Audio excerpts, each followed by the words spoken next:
Forget work, forget stress. Have a drink and lime.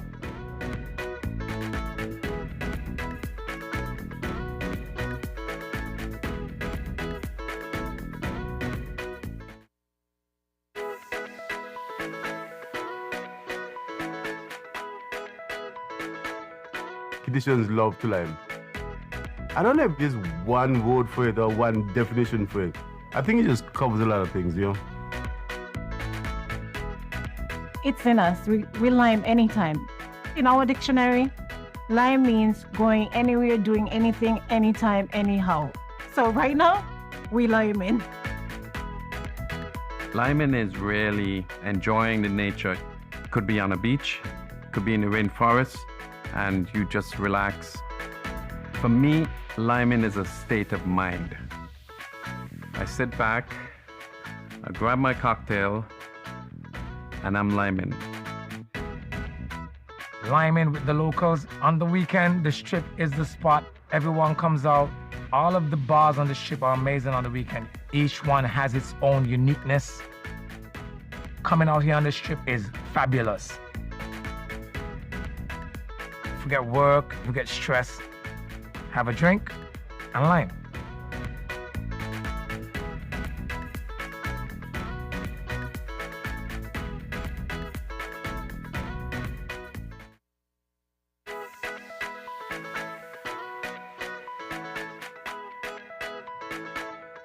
Conditions love to lime.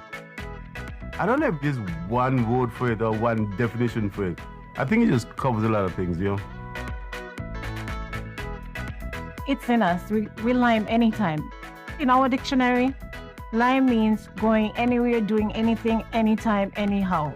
So right now, we lime in. Liming is really enjoying the nature. Could be on a beach, could be in the rainforest, and you just relax. For me, liming is a state of mind. I sit back, I grab my cocktail, and I'm liming. Liming with the locals. On the weekend, the strip is the spot. Everyone comes out. All of the bars on the strip are amazing on the weekend. Each one has its own uniqueness. Coming out here on the strip is fabulous. Forget work, forget stress. Have a drink and lime.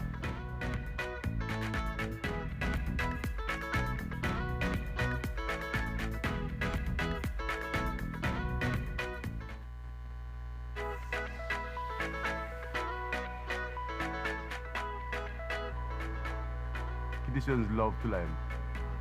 I don't know if there's one word for it or one definition for it. I think it just covers a lot of things, you know? It's in us. We lime anytime. In our dictionary, lime means going anywhere, doing anything, anytime, anyhow. So right now, we lime in. Liming is really enjoying the nature. Could be on a beach, could be in the rainforest, and you just relax. For me, liming is a state of mind. I sit back, I grab my cocktail, and I'm liming. Liming with the locals. On the weekend, the strip is the spot.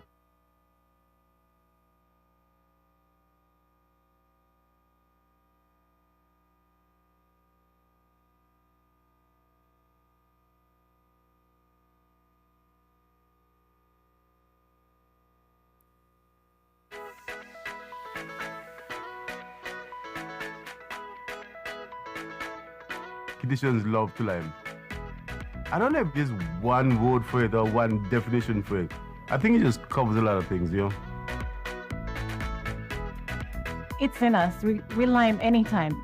In our dictionary, lime means going anywhere, doing anything, anytime, anyhow. So right now, we lime in. Liming is really enjoying the nature. Could be on a beach, could be in the rainforest, and you just relax. For me, liming is a state of mind. I sit back, I grab my cocktail, and I'm liming. liming with the locals. On the weekend, the strip is the spot. Everyone comes out. All of the bars on the strip are amazing on the weekend. Each one has its own uniqueness. Coming out here on the strip is fabulous. Forget work, forget stress. Have a drink and lime.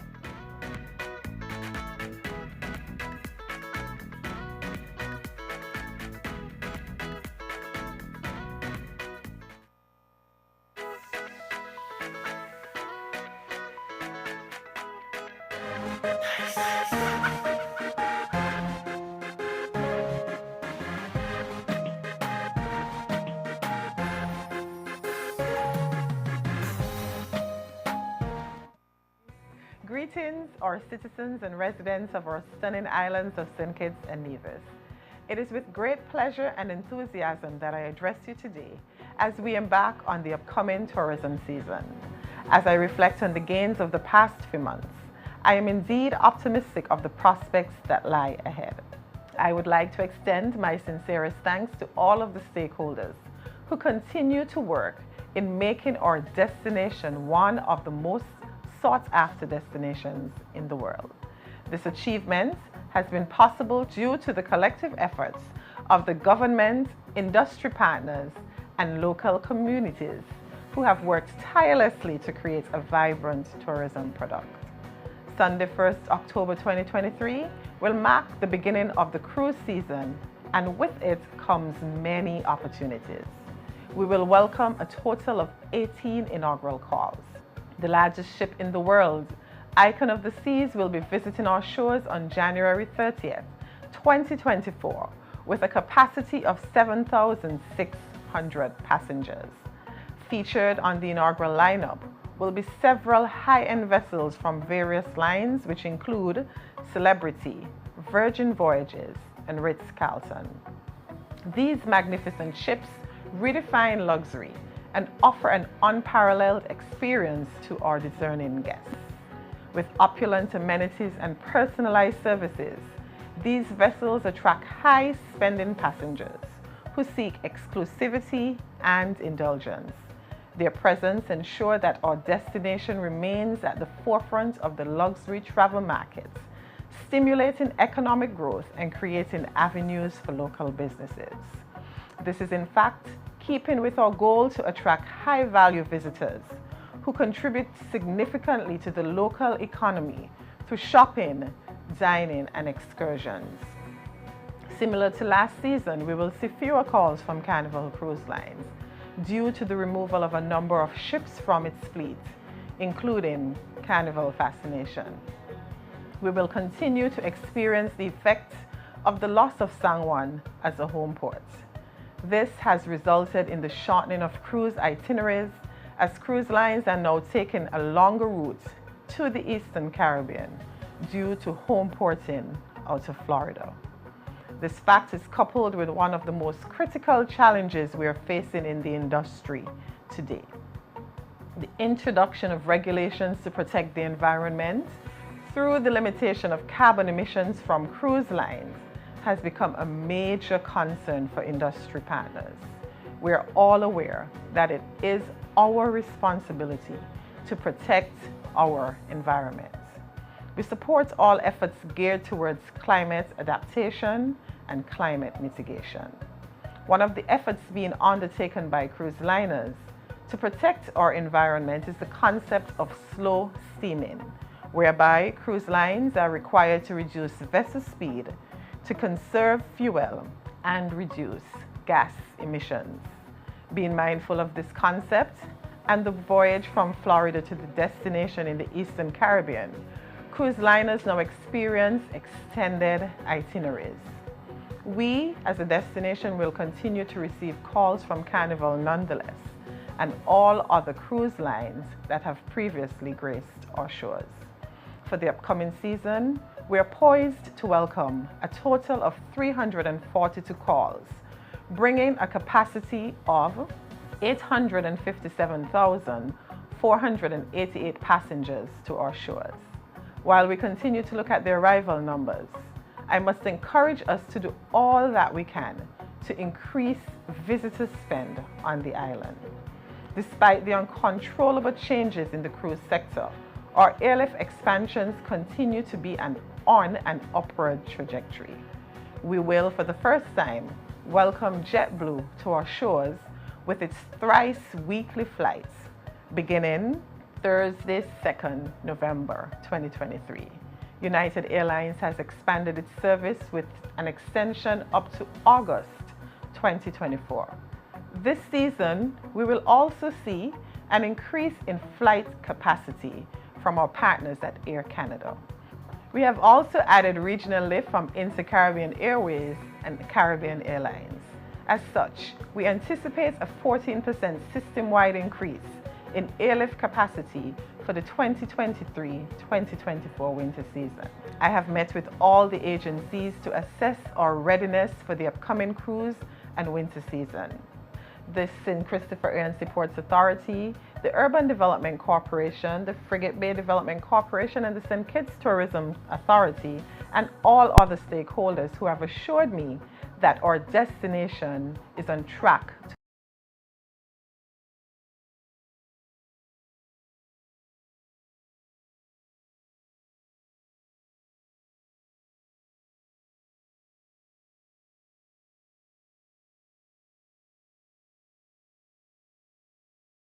season. Thank you.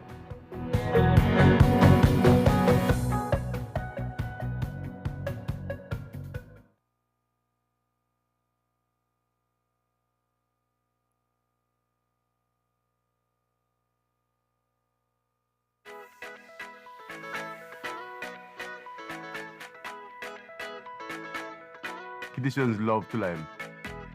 I don't know if there's one word for it or one definition for it.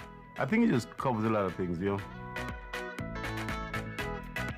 It's in us. We lime anytime. In our dictionary, lime means going anywhere, doing anything, anytime, anyhow. So right now, we lime in. Liming is really enjoying the nature. Could be on a beach, could be in the rainforest, and you just relax. For me, liming is a state of mind. I sit back, I grab my cocktail, and I'm liming. Liming with the locals. On the weekend, the strip is the spot. Everyone comes out. All of the bars on the strip are amazing on the weekend. Each one has its own uniqueness. Coming out here on the strip is fabulous. Forget work, forget stress. Have a drink and lime.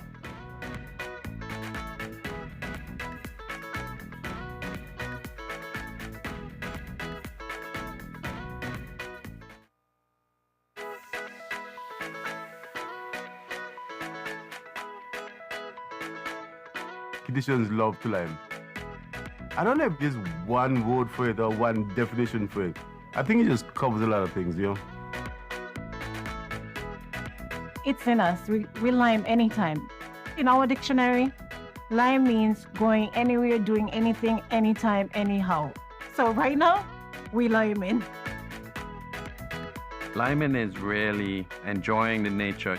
Could be on a beach, could be in the rainforest, and you just relax. For me, liming is a state of mind.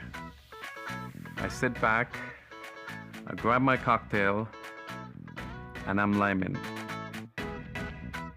Liming with the locals. On the weekend, the strip is the spot. Everyone comes out. All of the bars on the strip are amazing on the weekend. Each one has its own uniqueness. Coming out here on the strip is fabulous. Forget work, forget stress. Have a drink and lime.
Hi, my name is Pino Luongo. I want to welcome you to my newest restaurant called Coco Shack in the heart of Soho, Manhattan.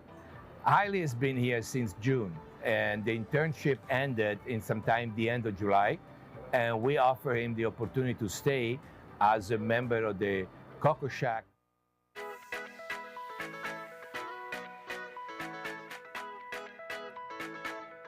Kittians love to lime.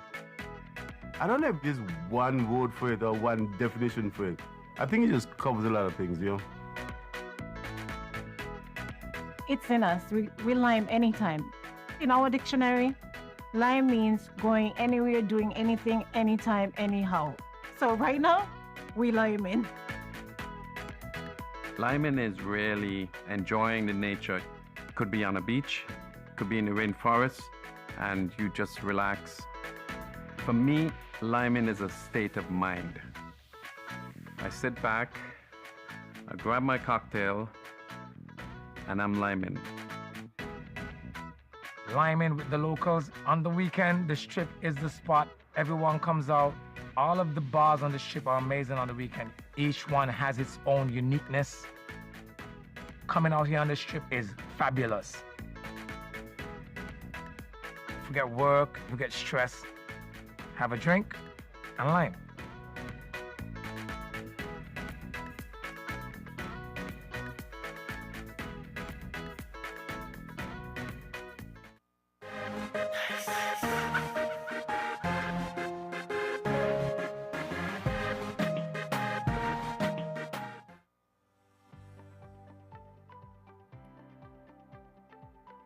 Hi, my name is Pino Luongo. I want to welcome you to my newest restaurant called Coco Shack in the heart of Soho, Manhattan.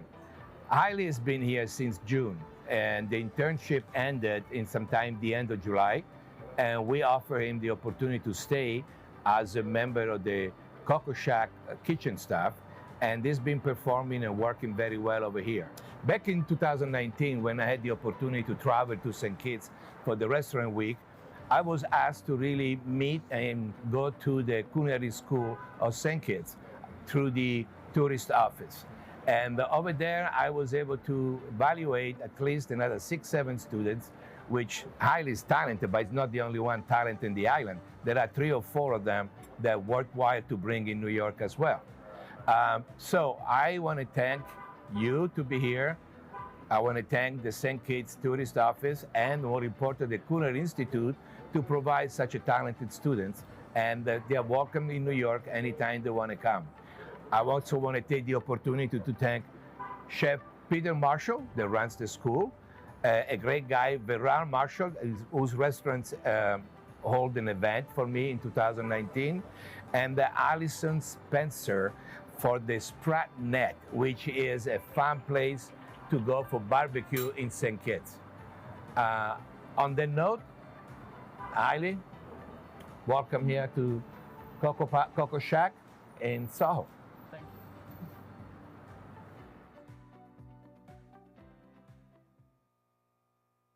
you.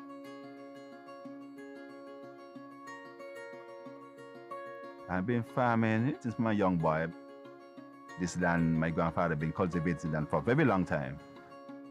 My slogan is no farm, no food. So for me, it's very important to be a part of this sustainable journey. I grow here a lot of fruits, vegetables, a lot of herbs for healing. When you walk into the farm, it's like you feel a peacefulness. You come to this farm even just for eating. The environment for eating is very peaceful, and that is very important when you're eating food. What this island offers and what this farm offers is being able to eat directly from the land. I believe in farm to table. Without the farm, there is no food. And on your table, you do know that you are eating something that is nutritious and healthy and whole.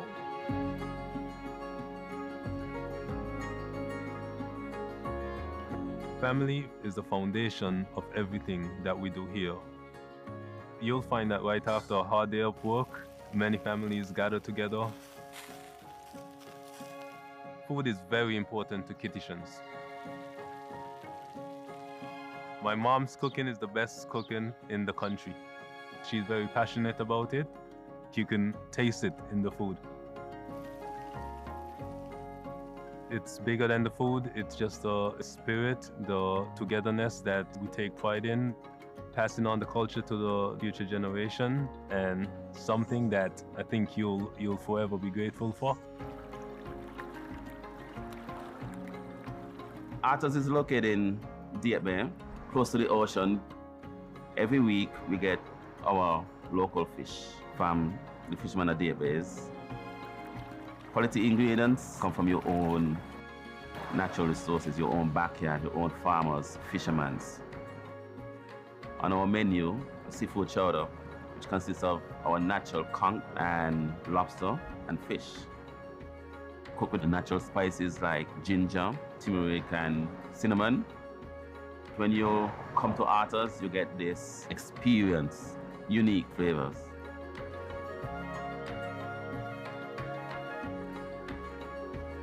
There's two things in life that everybody needs. Wake up in the morning with the breath of life in your system and a good meal to eat. St. Kitts people, they are bold, and the flavors are bold.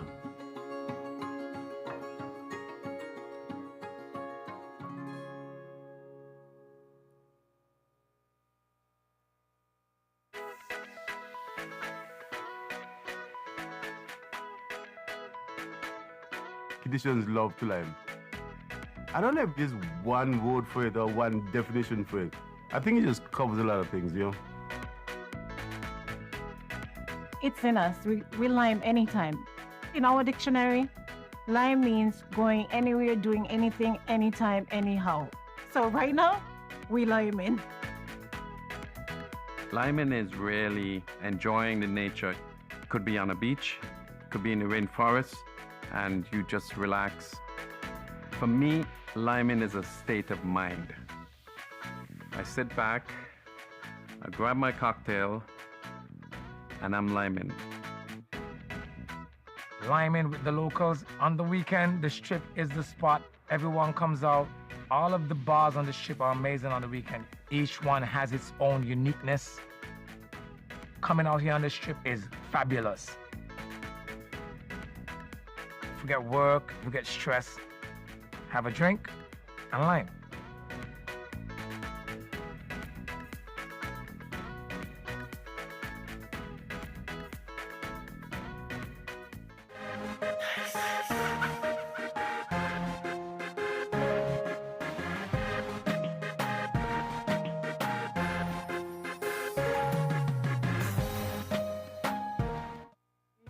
Greetings, our citizens and residents of our stunning islands of St. Kitts and Nevis.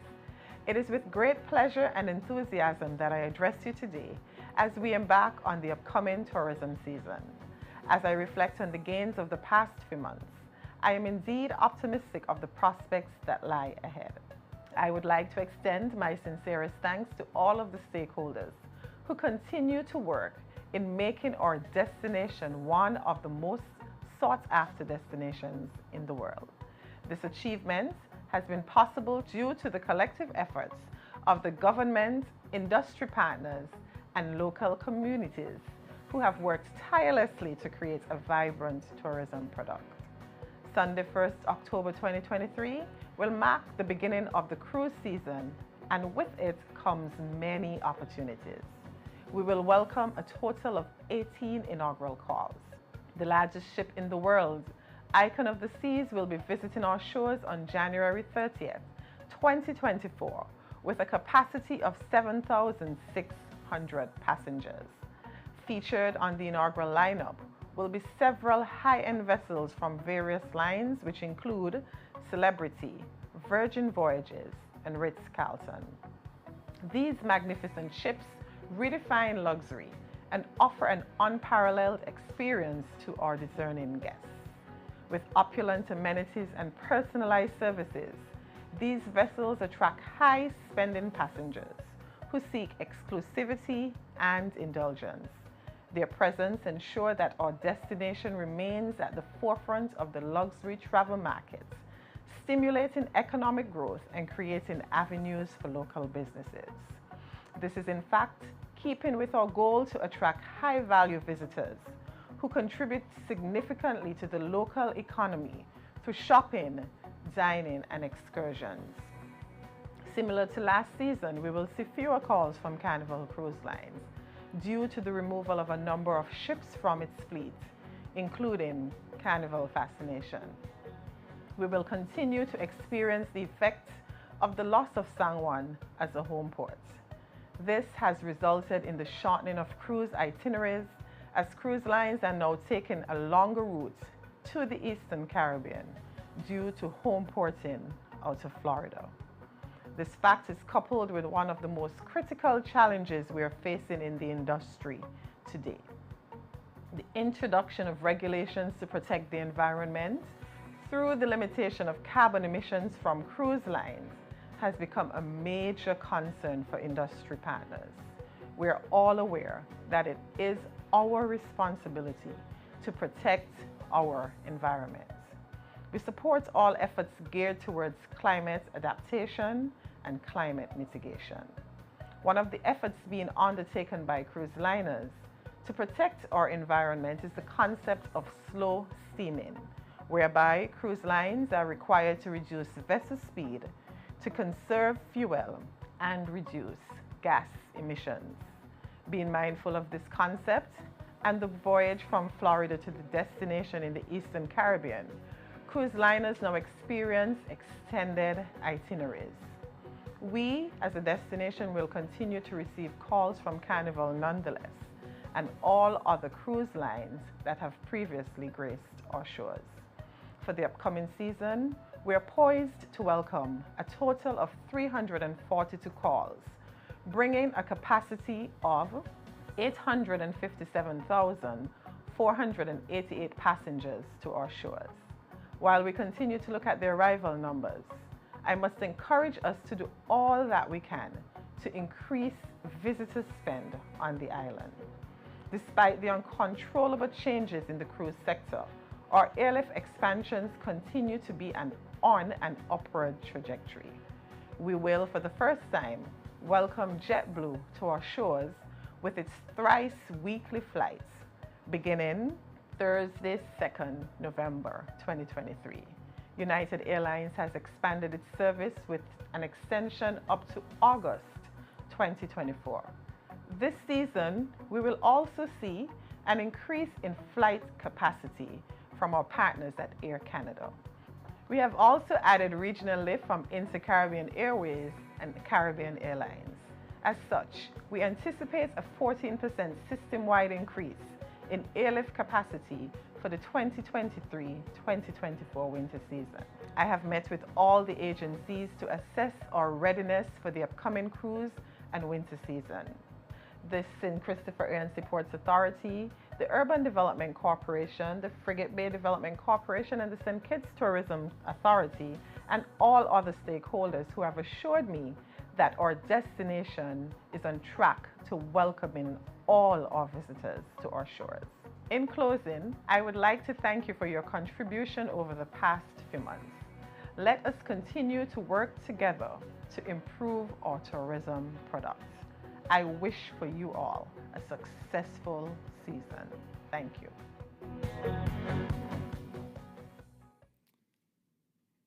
Dr. the Honorable Jeffrey Hanley, Deputy Prime Minister of St. Kitts and Nevis, Minister of Education, Youth, Social Development, Gender Affairs, Aging and Disability. The Honorable Marsha Henderson, Minister of Tourism, International Transport, Civil Aviation, Urban Development, Employment and Labor. Mr. Vanna Wharton, Permanent Secretary at the Ministry of Tourism et al. Mrs. Danielle Taylor-Williams, Director of Tourism, Ministry of Tourism. Mrs. Ermeline Sebastian Duggins, Chairlady of the St. Kitts Tourism Authority. Mrs. Melnesia Marshall, Deputy CEO of the St. Kitts Tourism Authority. Mr. Jonathan Bass, Chairman, St. Christopher Air and Seaport Authority. Mr. Wanda Woodley, Officer in Charge, St. Kitts Air and Seaports Authority. Ms. Julie Charles, Chief Executive Officer, Urban Development Corporation.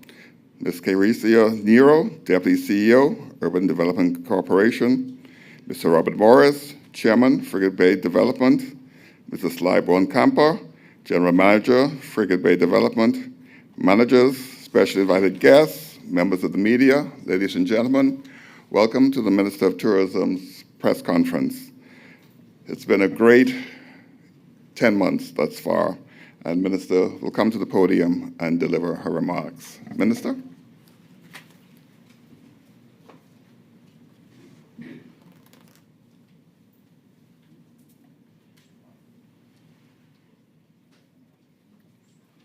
Thank you, Mr. Thompson.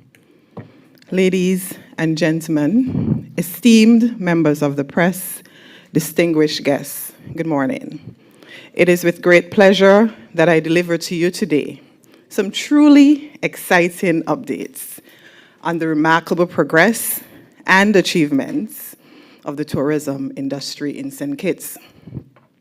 Permit me at this point to stop and adopt the protocol established, but to recognize in our presence our Deputy Prime Minister, the Honorable Dr. Jeffrey Hanley, our Chairperson of the Authority, Mrs. Ermeline Sebastian Duggins, our CEO, Mr. Thompson, CEO of UDC, Julie Charles, Deputy CEO of the SKTA, Melissa Marshall, Deputy CEO of the UDC, Carissia Nero, and Officer in Charge at SCASPA, Mr. Vaughn Woodley, and our Chair for SCASPA, Mr. Jonathan Bass, and as well to recognize the Chair of the Frigate Bay Development Corporation.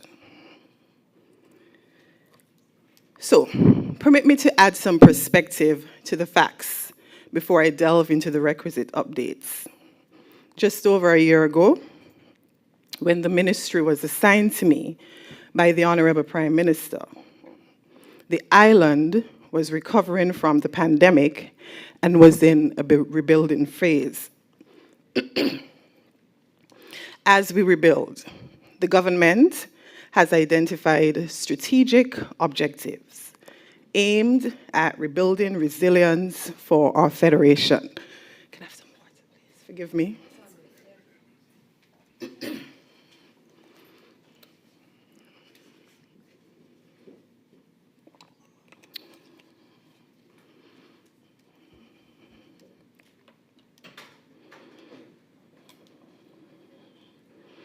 As we implement these plans to increase development, our approach is to target regenerative tourism, which is critical to the overarching goal of creating a sustainable island state. We have the screen displaying the pillars of the sustainable island state. At this moment, I will delve into the updates of the tourism industry, exploring each subsector and providing an overview of their advancements and developments.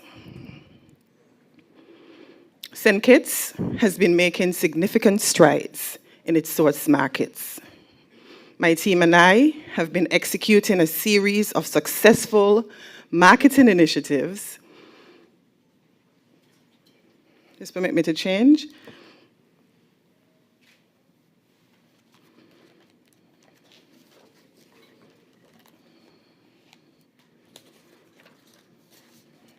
Thank you. My team and I have been executing a series of successful marketing initiatives to increase brand awareness and to stimulate increased demand for the destination, to achieve the ultimate goal of transitioning our destination from seasonal to year-round. For many years, we have characterized the success of our tourism destination simply by cruise arrivals.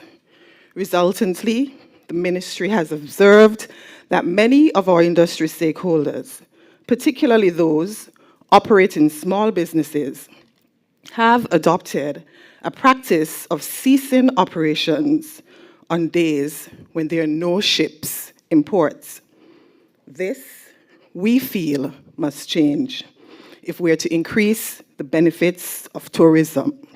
We must experience a cultural shift.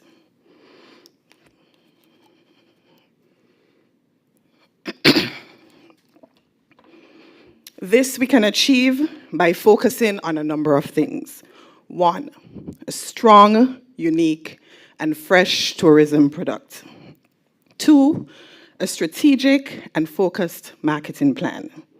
Three, collaboration among stakeholders and agencies. Four, improved accessibility to the destination. Five, increased room stock.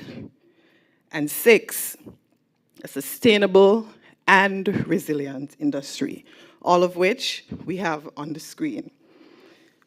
These previous mentions continue to be a major focus for us within the ministry and all our sister agencies who work together in the industry. Our main source markets include the United States, the Caribbean region, the United Kingdom, and Canada. I am pleased to advise that the most recent statistics are showing that we're closing the gap on our 2019 arrivals, having only opened the destination fully in August of 2022. Recently, our Canadian market is proving nicely to be moving on an upward trajectory. Recently, I led a delegation to Canada to host trade and media events showcasing the allure of the destination to a carefully curated group of over 40 influencers and travel agents. This visit also included a crucial meeting with Air Canada. Vacations are not just Air Canada, where the immense growth potential of the Canadian market was explored.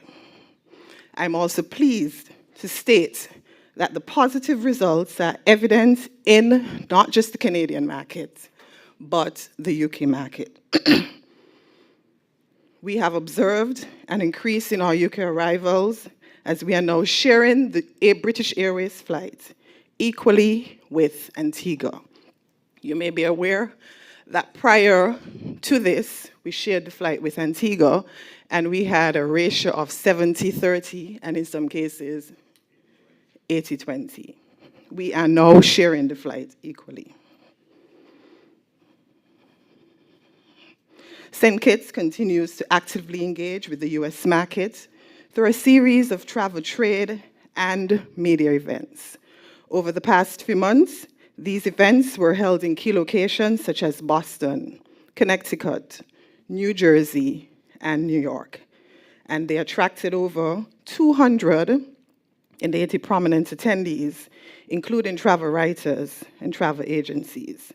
These activities are critical to the support of our increased airlift.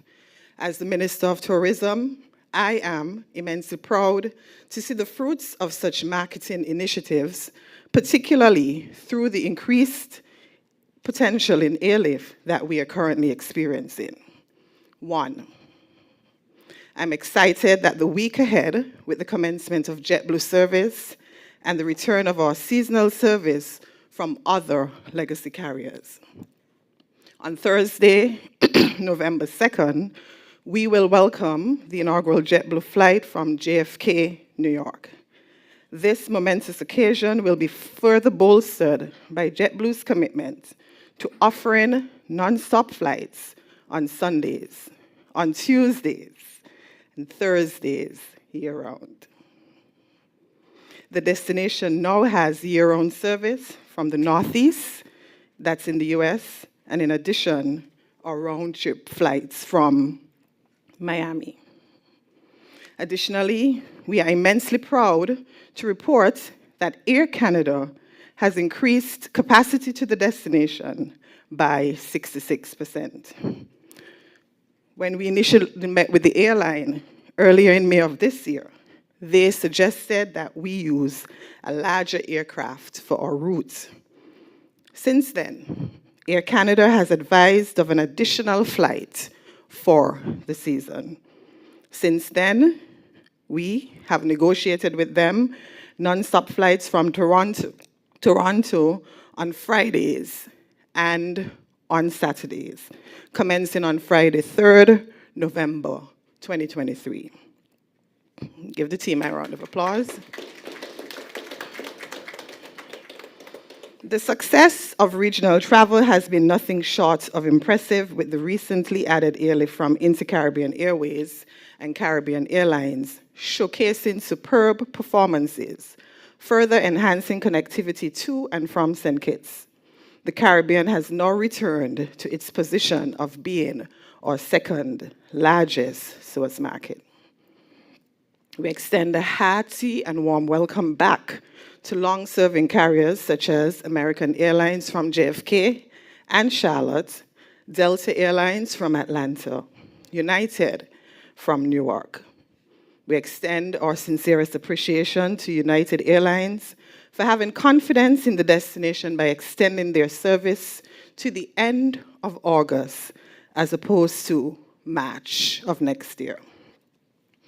Collectively, these developments have resulted in a remarkable 14% increase in airlift across the board, significantly amplifying accessibility to our destination.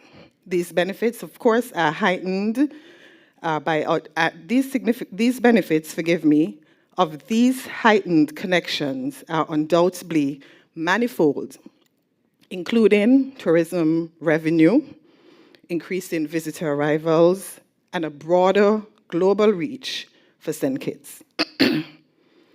Another of our key objectives is to create a greater balance between our cruise and stayover visitors, and of course, to increase visitor spend. For the upcoming season, we will welcome a total of 342 cruise calls, promising an influx of visitors yearning to explore the wonders of our island and our paradise. Notably, we eagerly await the arrival of the magnificent Icon of the Sea, the largest ship in the world, set to grace our shores on January 30th, 2024, boasting a capacity of 7,600 passengers. We have also observed an increase in luxury vessels. The presence of such luxury vessels signifies greater spending power on the island, cementing our position as a premier tourist destination. St. Kitts has continued to take significant steps to fortify the cruise sector. My team and I recently met with Royal Caribbean and Carnival Corporation's executive teams. These meetings highlighted the potential for growth and development in this sector. In the months to come, we will be exploring with some of these opportunities with our stakeholders and our industry partners. The cruise industry is constantly changing. It is imperative that I share a few challenges that continue to affect the industry. As we are all aware, our calls from Carnival, previously our largest supplier, have decreased since Carnival Fascination was removed from the fleet. Thank you. Post the pandemic. In addition, the loss of Sangwon as a home port and the introduction of regulations to protect the environment through the limitation of carbon emissions from the cruise lines have contributed to an operationally challenging time post-COVID. Additionally, the Ministry of Tourism remains steadfast in its commitment, The ministry remains steadfast in its commitment to resolving and guiding an issue that we unfortunately inherited. We are consistently working towards rebuilding and strengthening relationships with our partners, particularly with two of the largest and most prominent cruise lines from our destination. Regrettably, the previous administration displayed some level of hostility towards these said cruise lines, resulting in strained relationships. However, we are optimistic that through our ongoing efforts This situation will be significantly turned around by the next upcoming season in 2024-2025. We remain dedicated to fostering a positive and collaborative environment, ensuring the continued growth and success of the industry. Nonetheless, I am pleased to announce that for this season, we are expecting 857,502 passengers for the upcoming season, as we continue to adapt and innovate to ensure the vibrancy of the sector. As we develop tourism, there's a parallel need to improve our infrastructure to meet the increased capacity and our competitiveness.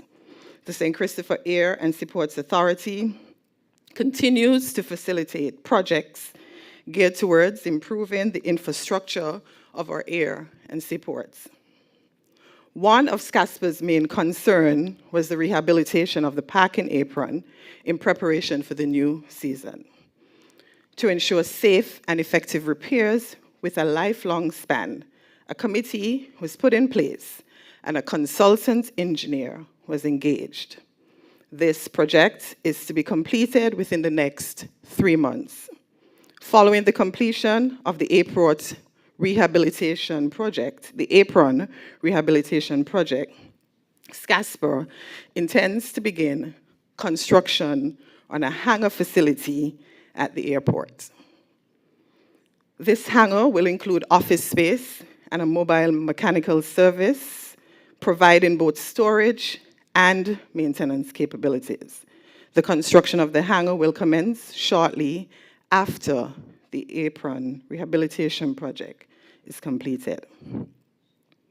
In line with the government's Sustainable Island State mandate, a 2-megawatt solar plant with a 2-megawatt backup battery supply will be constructed at the airport.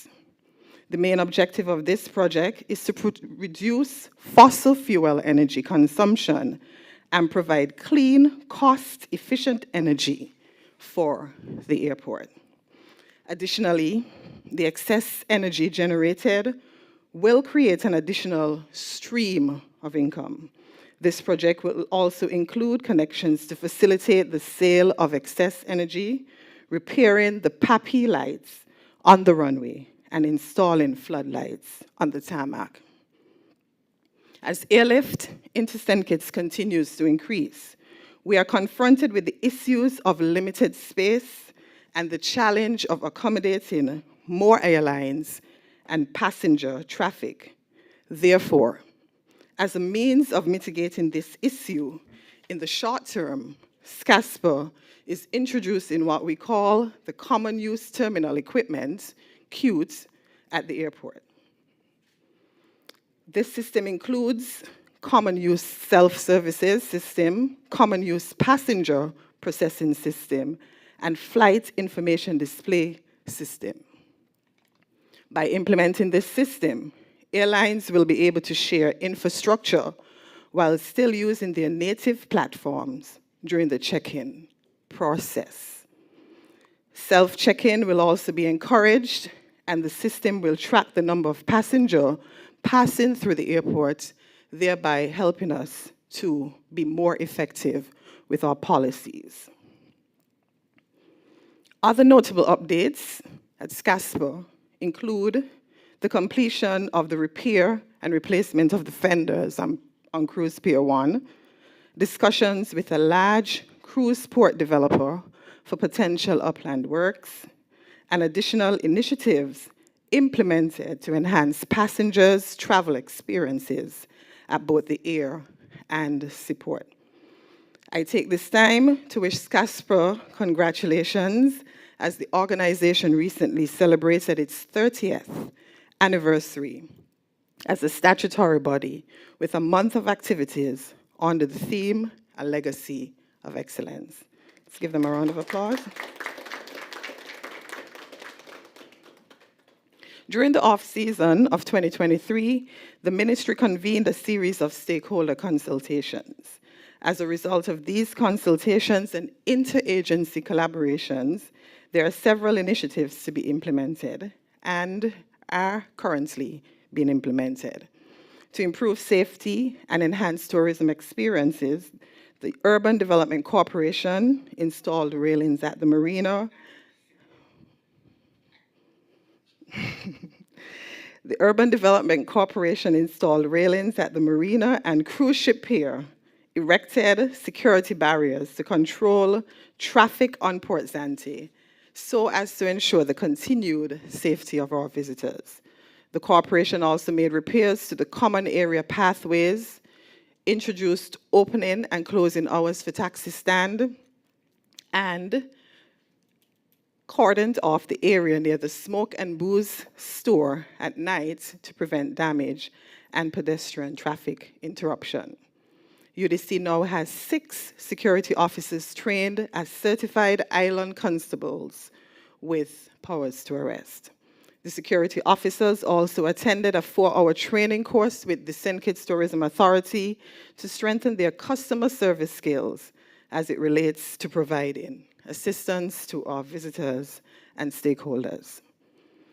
Further enhancements were made through property maintenance and upkeep, including the removal of a speed bump that a number of visitors were falling over, the completion of painting and repairs. The corporation is also finalizing a directional map to assist visitors in finding stores at the port, offering promotional signs to vendors and stakeholders, and increasing security coverage with additional officers. The jetties in the marina are now being assessed by an engineer, and repairs will begin shortly, along with the replacement of navigation lights for clearer vessel entry at night. My team across all subsectors continues to invest heavily in ensuring that we continue to raise the standards of our tourism industry. In addition to the tangible advancements in connectivity, visitation, and infrastructure development, St. Kitts has garnered significant recognition through prestigious awards. Our commitment to sustainable practices, tourism practices, has been acknowledged with the coveted 2023 Travel Weekly Magellan Gold accolade for Caribbean eco-friendly sustainable destination. This is testament to our dedication to preserving and respecting our natural environment, ensuring a harmonious relationship between tourism and ecological conservation. We proudly celebrate the accolade of World Travel Awards 2023 as the Caribbean's leading dive destination, affirming our world-class dive sites and the unique underwater wonders that eagerly await explorers in St. Kitts. Following this win, St. Kitts is now an official nominee in the worldwide category. The world categories are the highest distinction in the programs. St. Kitts is now nominated as the world leading dive destination, and this honor deserves a round of applause. I encourage persons to visit the World Travel Awards website to vote for our destination for this coveted title. Other notable mentions include St. Kitts being named as one of the top 25 Caribbean islands as per Travel and Leisure Awards 2023, and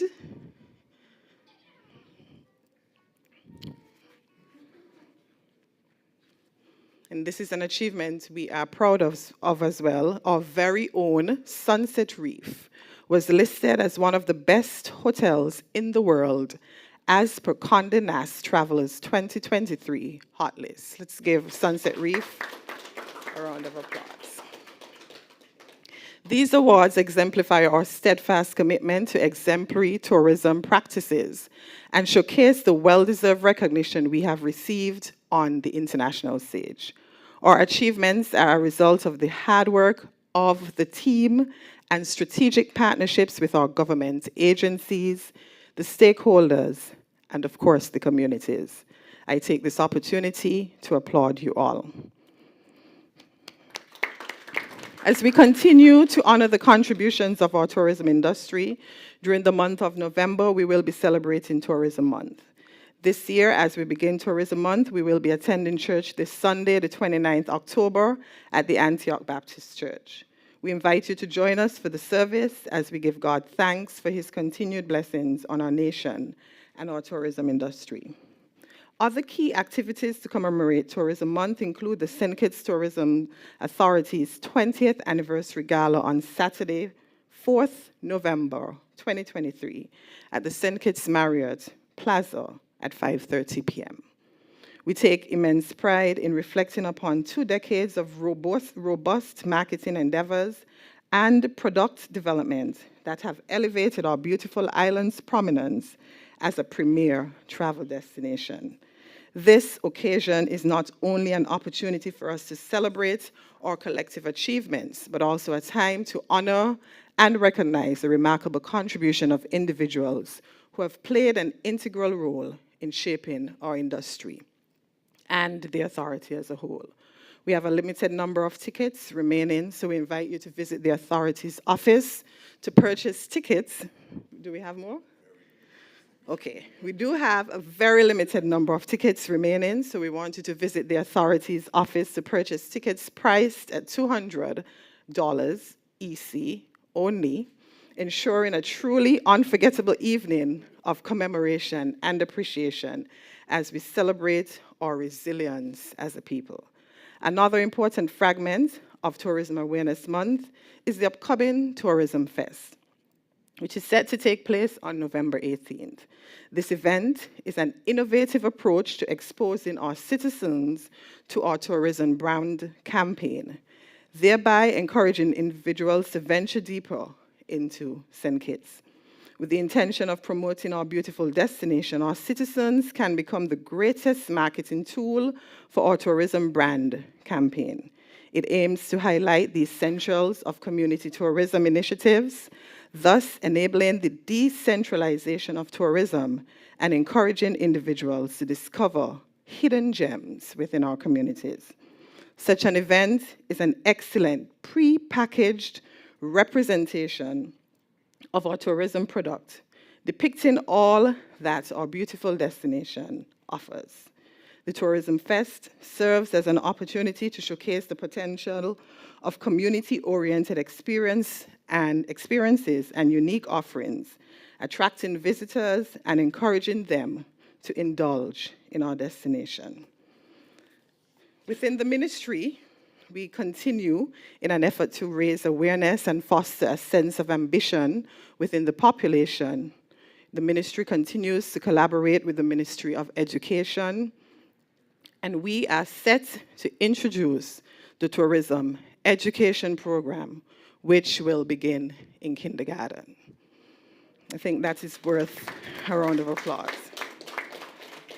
This initiative aims to enlighten our children, ensuring they recognize their potential to aspire beyond traditional service roles within the industry. By equipping them with the necessary knowledge and skills, we open up a world of boundless opportunities and career paths. For instance, they can aspire to become expert tour guides, sustainable tourism consultants, event planners, hospitality managers, or even entrepreneurs in the sector. Tourism is one of the leading contributors to the gross domestic product of many nations worldwide, including ours.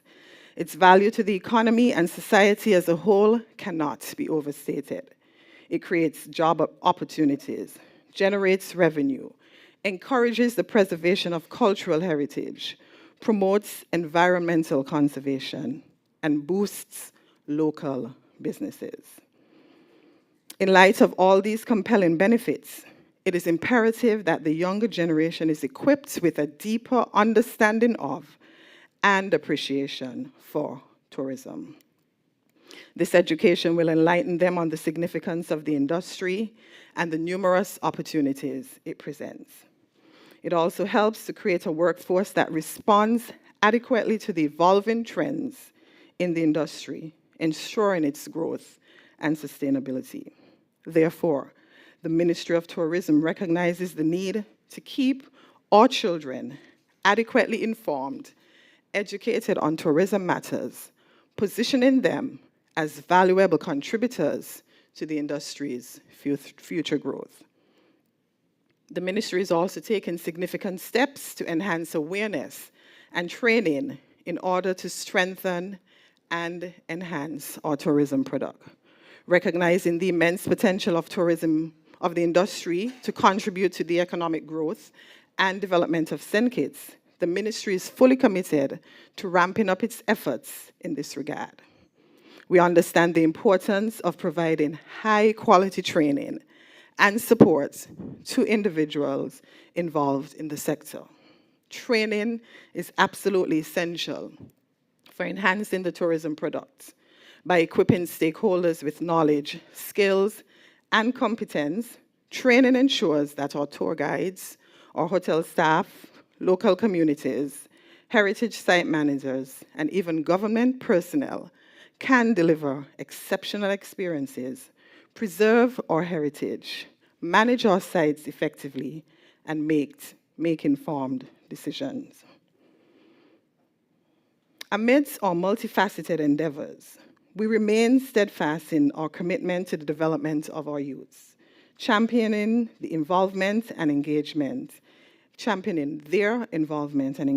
in the sector.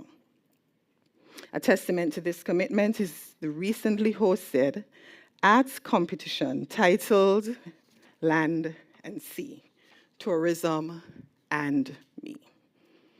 We are immensely proud of the submissions we have received as they depict unequivocal enthusiasm, creativity, and a deep-rooted understanding of the industry.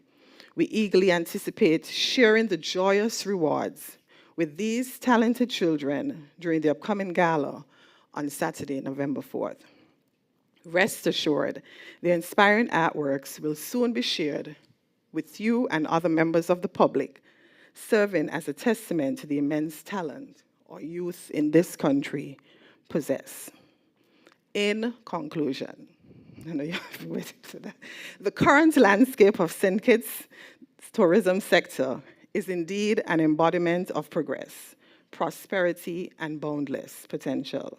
The array of achievements from increased airlift and upcoming cruise seasons to international accolades and the imminent gala celebration paints a vibrant and promising picture of our exceptional destination.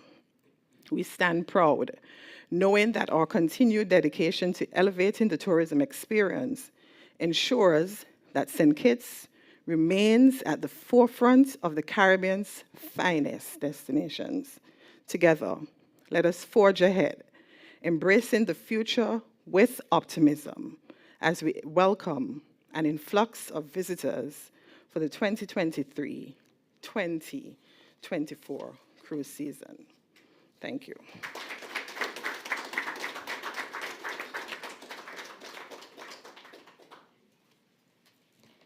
We thank the Honorable Minister for those critical updates, and now we will take questions.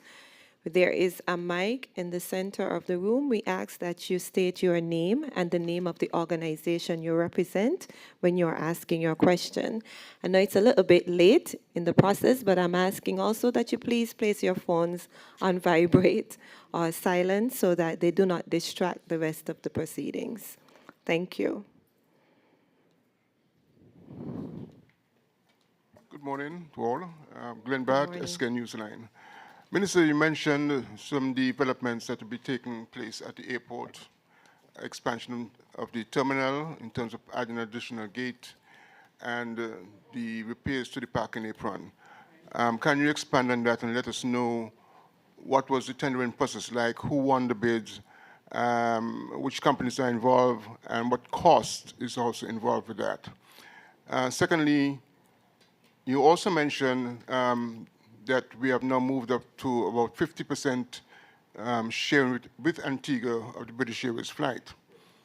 Still, that seems to me to be a pretty low a number of visitors coming from the UK compared to some of the other destinations, Antigua, St. Lucia, and so forth. Why are we having such a difficulty in expanding our passenger arrivals out of the UK market? And if you could provide some details on the challenges. Thank you, Mr. Bart. Minister will take the first question as it relates to SCASPER, and our CEO, Mr. Ellison Tommy Thompson, will take the second question as it relates to British Airways. Minister? Thank you. Thank you, Mr. Bart, for your question. As it relates to the developments at the airport, we, around early August, put together a small committee to deal with the overall development aspects as it relates to our SCASPER, particularly the Arabi International Airport. The committee comprised of 4 persons, the chairperson, chairman of the board, Jonathan Bass, special advisor to the minister, Dr. Richard Skerritt, Errol Douglas of E.F. Douglas and Associates, who was responsible for the design and engineering in relation to the project, and Calvin Duggins, one of the board members for the authority. We understand that there's an overall need to expand the facilities and infrastructure at the airport. However, in the interim, and we are presently in discussions with persons on the expansion of the second terminal. However, for the upcoming season and to accommodate our partners in the industry, we thought that we needed to do some interim work. The cost of the airport rehabilitation project we anticipate to be just around $6.5 million US, which is more than, well, less than what we met in place by the previous administration. 6.5 million is actually half of what was anticipated to execute the airport rehabilitation project. With the increase, carriers such as JetBlue and all of the other legacy carriers who have expressed some concerns about their ability at the airport to effect maintenance to their aircrafts, we needed a solution, interim solution, of course, until we can look at the expansion of the terminal to make provision for them to do repairs. Hence, why the hangar project is going to be implemented. In fact, it's something that I met in place by the previous board. They had executed an agreement with a potential developer to have the hangar installed. We are not opposed to it. We find that there is a need for it. And that, of course, is based on what our partners are expressing to us. So I think you asked about the cost, the tendering process. As I'm aware, letters of invitations were sent out to, I think it's 3 persons to bid on the project. Of course, this was based on the timeline and the fact that we needed to treat this as an emergency project. Having received some calls from some of our carriers who had expressed concerns about where they were parking on the apron and the possibility of pulling out if this wasn't done within a reasonable time. So letters of invitation were sent out, 3 persons to the 3 persons, or 3 different institutions. And I think all 3 of them, or at least two of them applied, and one of them, of course, was successful. This was done, like I said, by the committee comprised and led by the chairman and the other 3 persons I mentioned previously. Well, I hope that suffices, Mr. Batt. Kelly Construction.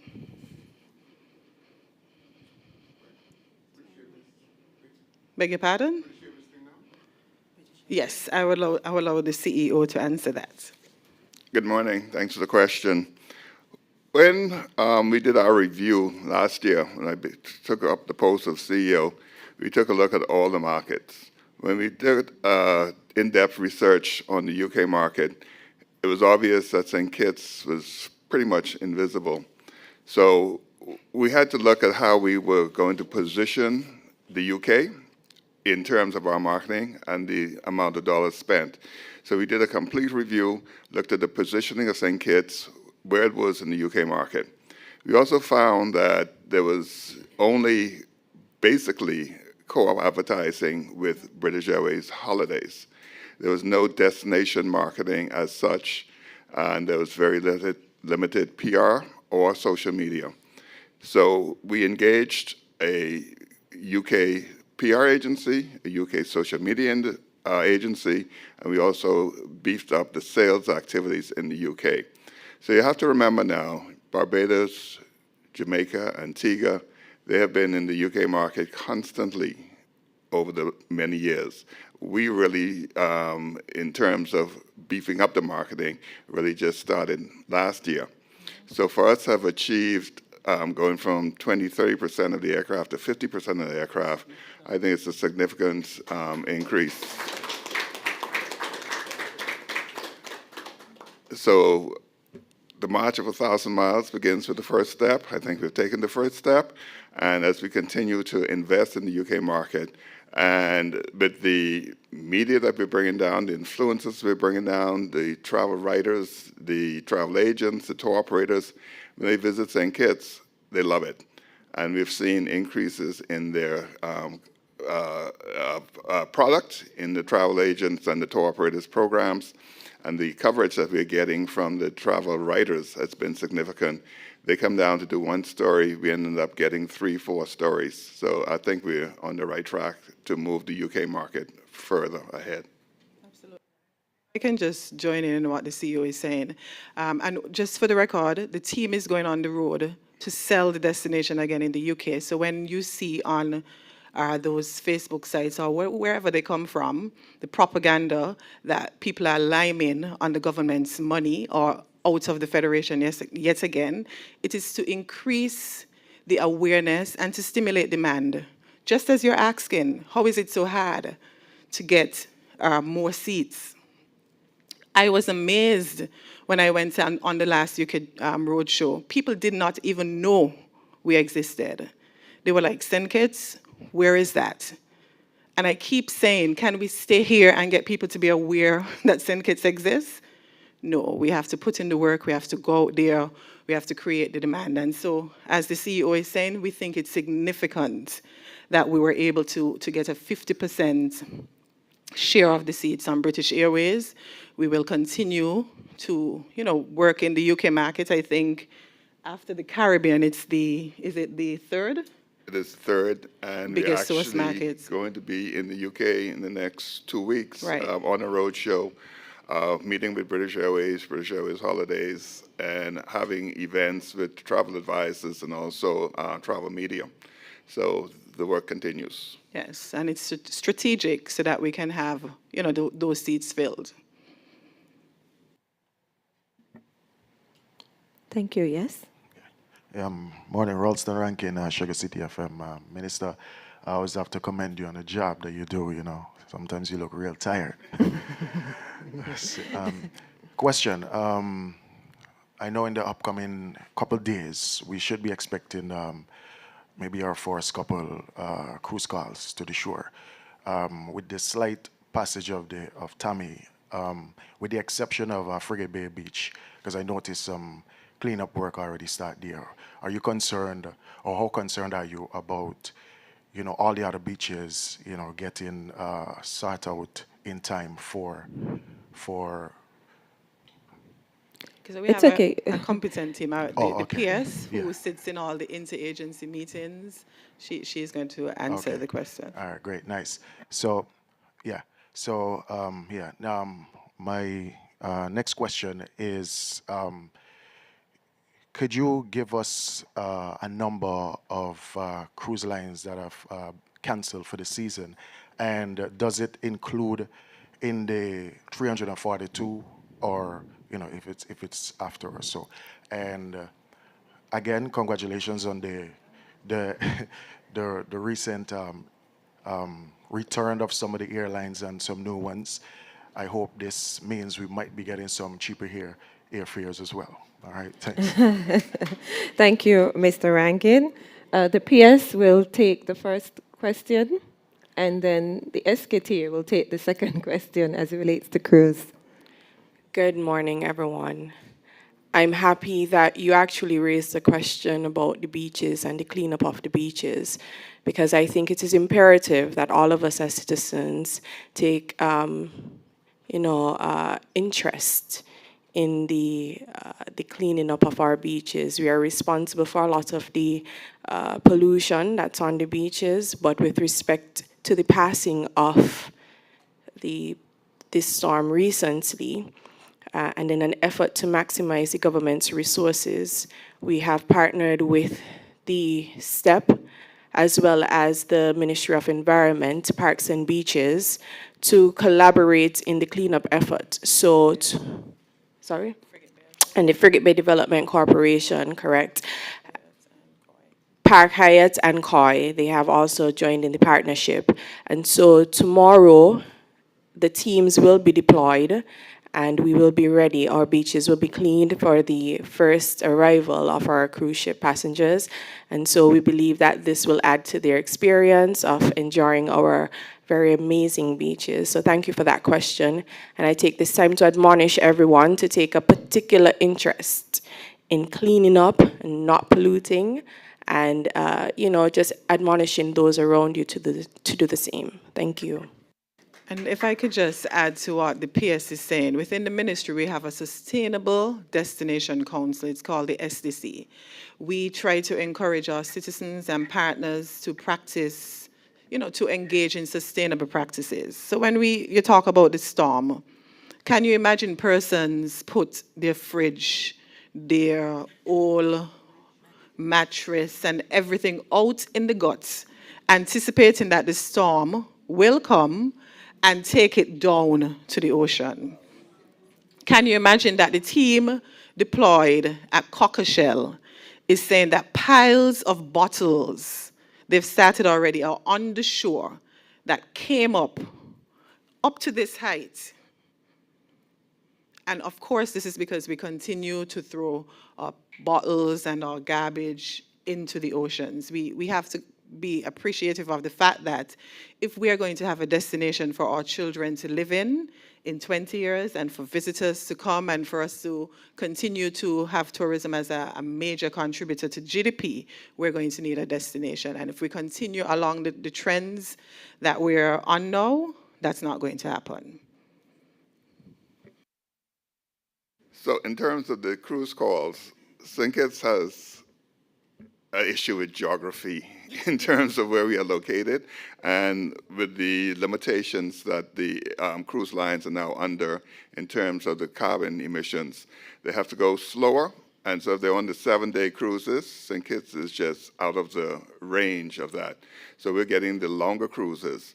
So what we're also looking at is how do we attract more of the cruise lines that are home porting in the French Caribbean. But if you look at the actual numbers, last year, we're actually only 18 calls down from last season. So last season, we had approximately 770,000 cruise passengers. This year, we're projecting about 850,000. So we're actually up in terms of the number of passengers coming in, although the cruise, the calls are limited. And again, all of these things are subject to change because there's environmental storms, etc.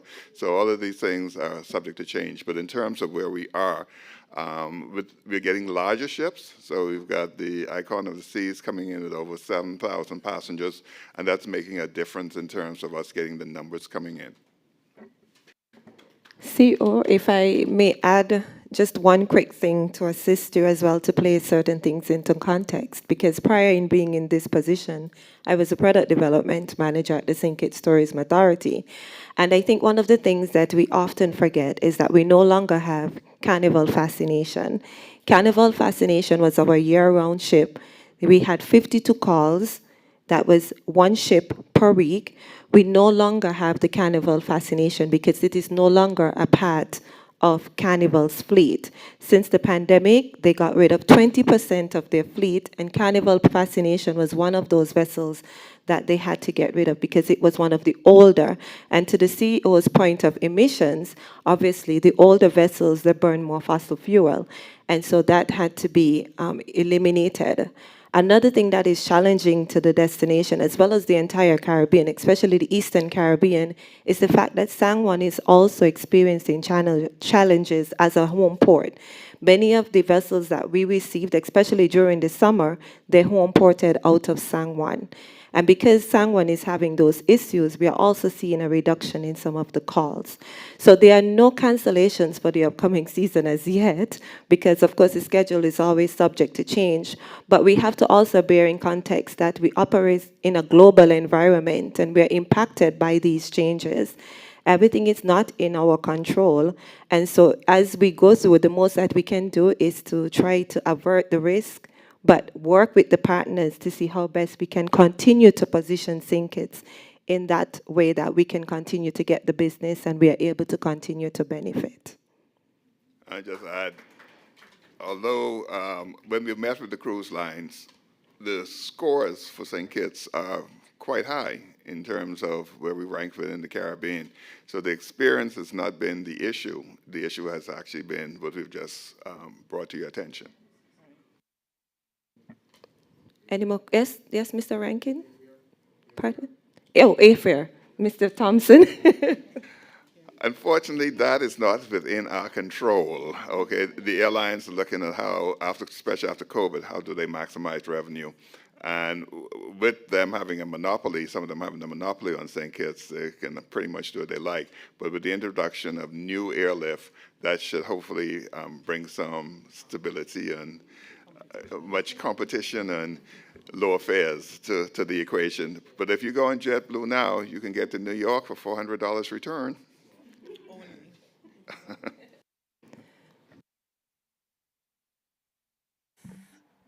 Short. Yolanda Weeks, Win FM.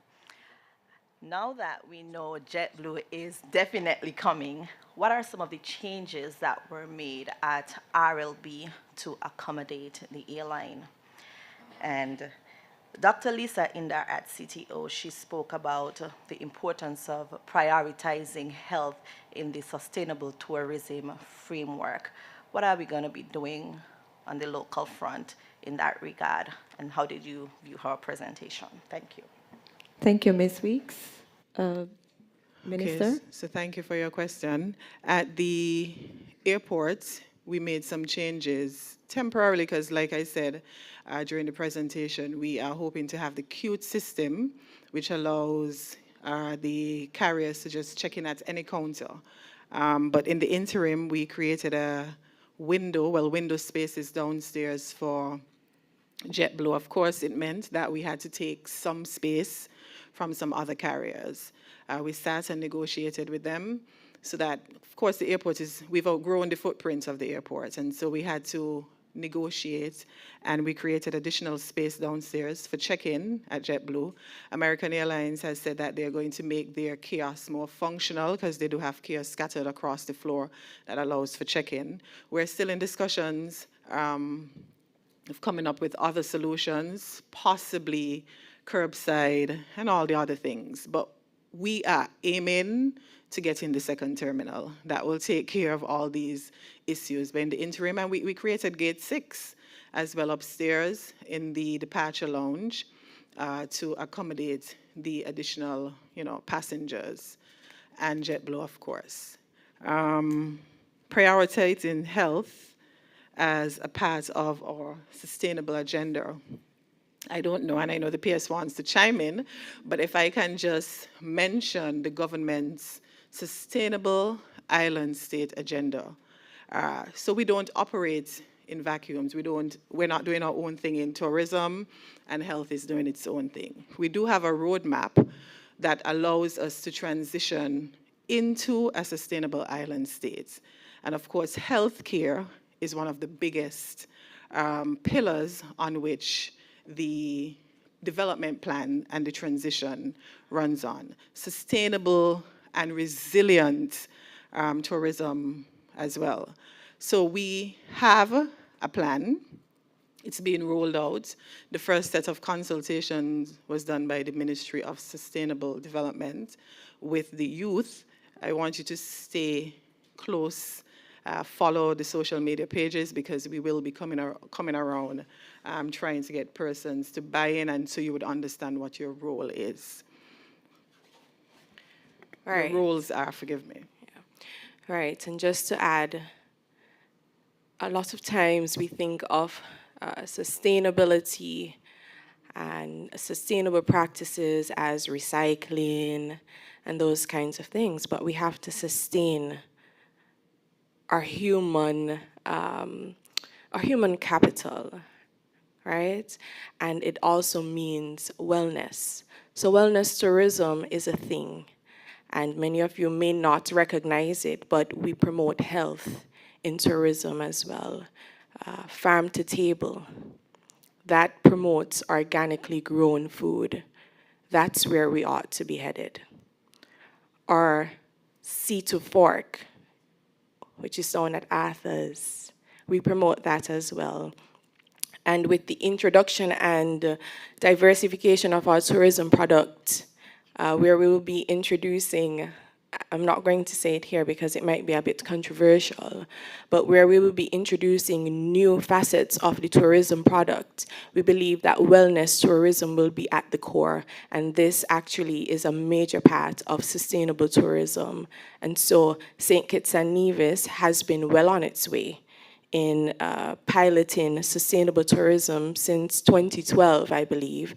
And I think more now so than ever, we are probably leading the way and charting the way in our region as it relates to sustainable tourism across all facets. So wellness tourism will be a big thing in the near future for us.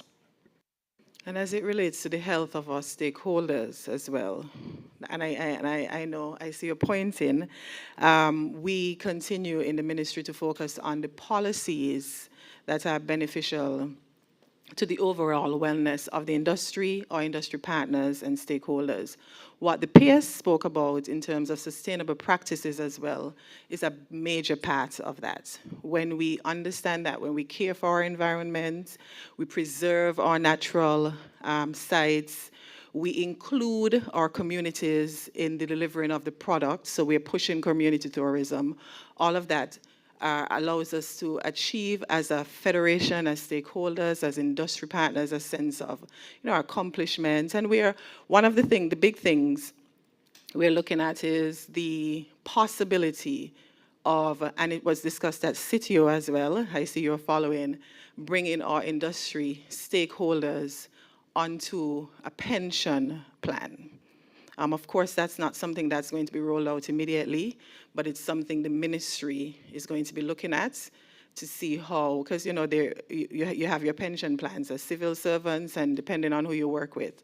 But a lot of the industry stakeholders actually work for themselves, and so we want to create possibly a pension plan. And we continue to advocate for our stakeholders as well. We partner with them on a number of initiatives that help with their personal development. And we think that translates into prioritizing the health and the sustainability of the industry as well. Thank you, Minister. Good morning to everybody. Good morning. I just want to take the opportunity to congratulate the Minister and her team in doing a good job, generally. Okay. My name is Leroy Matthew. I'm the president of the St. Kitts Taxi Association. And I get a lot of calls as to what's going on. I don't have a question, but what I'm looking for is sort of to expand on the situation with Puerto Rico. Because some people may not understand that is not your team's fault. It's a situation that you cannot deal with right now. It is out of your hands. So could you explain, any one of you, what's the situation with Puerto Rico? And after that, if there is, after maybe this season, if Puerto Rico is going to be back into the swing as to a home call, so that we get more ships coming out of Puerto Rico, which will be arriving here. Thank you. Mr. Thompson. Thank you. The situation with Puerto Rico is during COVID, the port was kind of just left. And there's been a lot of degradation to the port. They have now been taken over by global ports, who are now just discovering the extent of the neglect to the port. So it's going to take them possibly 3-4 years before the port is back up to where it needs to be a home port. They've found that the elevator systems, the electrical systems, the plumbing, all that has been shot. So that all has to be rehabilitated before they actually get into the construction of the actual port. So until that happens, we're still going to have to bear with the fact that summer calls are going to be limited. But global ports, as I said, have taken over the management of the San Juan port, and they've said that it's a lot of work that they had not anticipated, and it's going to take some time before they actually get it sorted out. To add to that, though, Antigua is soon going to be doing home porting. They as well were taking, their port is controlled by global ports as well, and they have the capabilities of home porting, which is why we need to make sure as a destination we remain competitive. Because if Antigua is expanding its ports with the possibility of home porting, yes, it means that we might get ships that are coming to us, but it also means that Antigua is in a more better position than we are. Mind you, just because of the port, because I think we have the most sexiest destination in the world. So, but other than that, they continue strategically to improve their infrastructure. And as a team as well, we are looking into how we remain competitive. The dynamics continue to change daily. We always have to be at the drawing board. So imagine Antigua, and possibly, I don't know about St. Lucia, but something is happening there as well. What are we doing? Nobody asked me now, though. We tell you. Thank you, Minister. Thank you, Mr. Thompson. Carla Berridge, ZIZ Broadcasting Corporation.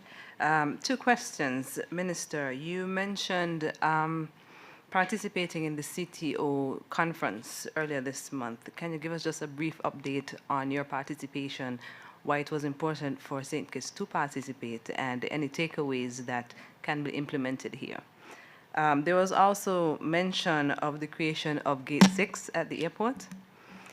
Is there any consideration for a passenger boarding bridge which would eliminate persons having to walk onto the tarmac to get to the plane? Thank you. Thank you, Ms. Berridge. Minister? Thank you for your question. Yes, so we attended the CTO meetings, which is the Caribbean Tourism Organization meeting. It was the state of the industry where all the members would attend, and we will, do an assessment of where the industry is, what changes can be made, how we can tap into each other, how we can work together for the, the betterment of the tourism industry as a whole. I was a panelist on a ministerial panel. There were several discussions, and different panels were there as well. But on this panel, we discussed the investment perspectives within the region and how we can, collaborate. Let me tell you, I had 2 other fellow panelists. One was the Minister of Finance from the Turks and Caicos, and the Deputy Prime Minister, Premier, forgive me, because they're not independent, as well as the chairman of the organization, both very knowledgeable. Of course, I've just been a minister for about a year, and these persons would have been in the industry for a while. It was, trust me, it was a learning experience. Their perspectives on investments in the region and in the industry was enlightening. And I realized that we are not behind.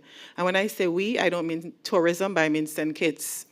Because one of the things that came out is for us to know what we want, we must know where we're going and how we're going to get there. We need a roadmap. We need time frames. We need objectives. And I am pleased that our government, in August of this year, finalized our overall development plan for the Federation. That includes tourism. It includes how we're going to get there, when we will get there, and all the persons who will be involved in the process. So when you hear other destinations saying that this is what we have in place and this is how we're getting it done, and you know we're on the same track, you know that we're doing the right things. We also had our Youth Minister of Tourism, Cameron O'Dane. She participated in the Youth Tourism Congress. She did exceptionally well. She was chaperoned by one of our ministry staff, Onique Maynard, and Teres is here as well, who helped in preparing her. She didn't place, but she did extremely well, especially in the impromptu question. She is brilliant, thinks on her feet, and we intend to engage her more within the ministry and in our messaging. So we think it's important to participate in these activities within the region, locally, otherwise, even though people who, and I think sometimes is people being mischievous saying, oh, they're gone again. I am happy for the question, and I think you've asked because you recognize the importance yourself. Thank you, Ms. Berridge. Was there another question? Yes. The passenger bridge, the option of a passenger bridge at RLB Minister, so that persons are no longer walking on the tarmac? Right. For this season, we're not quite there. But what we've done at SCASPA is we have gotten a ramp. So I don't know if you, and maybe I don't know the correct term, but you see that thing that you climb up to the plane on, the jets on? And there are steps as opposed to where you can push wheelchairs up. What is it called again, Tommy?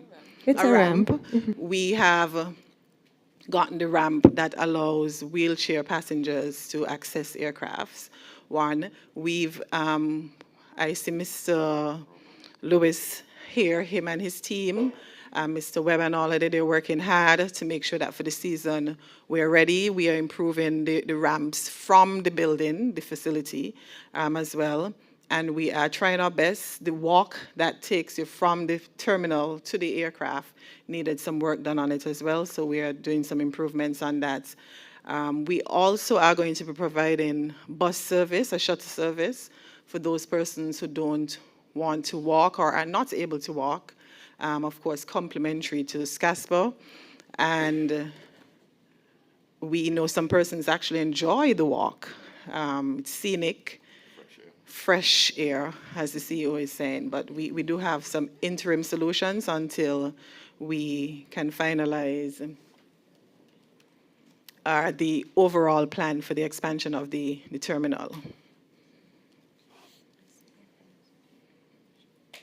Okay, and the PS is reminding me that once the work on the apron is completed, the walk will in fact be shorter. That is because aircrafts are now forced to park on the further end because the apron is not in any good condition, and they've complained that if they're to park, their particles can go up into their engines and cause damage. And so we've asked them to park further down where the apron is in better condition. So as soon as the work is done by the committee and the contractors who won the bid, the walk would be a lot shorter as well.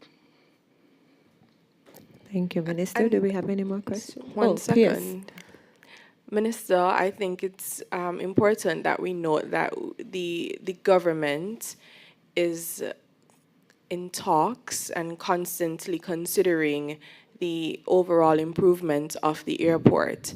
And so certainly having a jet bridge and an overall improved airport to facilitate all of the airlift and the passengers that we have, that's well in the works for us. So I don't know if that's what you're asking. It's not going to happen this season, of course, but there are plans, extensive plans for us to have an amazing airport, rival with a lot around the world.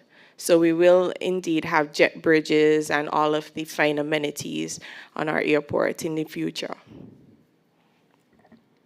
Thank you for that addition, PS. Do we have any more questions or comments?